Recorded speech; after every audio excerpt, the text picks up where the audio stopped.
Hello everyone, আসসালামু আলাইকুম। কেমন আছেন সবাই? আজকে দুপুরে কি রান্না হবে সেটাই শেয়ার করব আপনাদের সাথে। দেখতেই পাচ্ছেন বেগুন কেটে ধুয়ে নিয়েছি ভালোভাবে। বেগুন ভুনা হবে আর চিংড়ি মাছ দিয়ে মিষ্টি কুমড়া রান্না করা হবে। সম্পূর্ণ ভিডিওটি দেখে লাইক কমেন্ট শেয়ার করে পাশে থাকবেন। বেগুনগুলো কেটে ধুয়ে নিয়েছি। এবার হলুদের গুঁড়ো লবণ ভালোভাবে মেখে ভেজে নিব। কড়াই চুলায় দিয়ে দিয়েছি, এবার তেল দিয়ে দিব। তেলটা গরম হয়ে গেলে বেগুন দিয়ে উল্টে পাল্টে ভালোভাবে ভেজে নিব।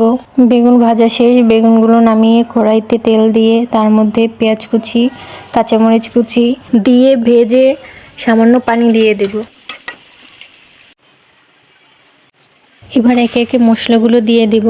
হলুদের গুঁড়ো, মরিচের গুঁড়ো, ধনিয়ার গুঁড়ো, স্বাদমতো লবণ দিয়ে ভালোভাবে কষিয়ে নেব।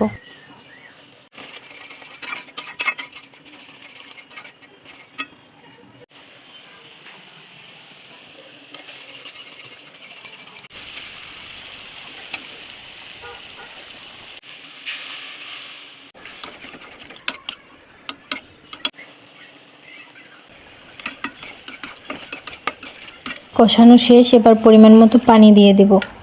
পানিটা ফুটে এলেই বেগুন ভাজাগুলো দিয়ে দিব। এই তো বেগুনটাও ফুটে এসেছে, ধনিয়া পাতা কুচি দিয়ে নামিয়ে নেব। এদিকে মিষ্টি কুমড়োও কেটে ধুয়ে ভালোভাবে ভেজে নিয়েছে। এবার কড়াইতে তেল দিয়ে তার মধ্যে পেঁয়াজ কুচি, কাঁচামরিচ কুচি আর চিংড়ি মাছ দিয়ে কিছুক্ষণ নাড়াচাড়া করে ভেজে পরিমাণ মতো পানি দিয়ে তার মধ্যে হলুদের গুঁড়ো, মরিচের গুঁড়ো, স্বাদ মতো লবণ দিয়ে কষিয়ে নিচ্ছে। কষানো শেষে মিষ্টি কুমড়োটা দিয়ে দিল। এবার কিছুক্ষণ নাড়াচাড়া করে মিষ্টি কুমড়োটাও কষিয়ে নেবে। মিষ্টি কুমড়ো কষানো হয়ে গেলে পরিমাণ মতো পানি দিয়ে দিল।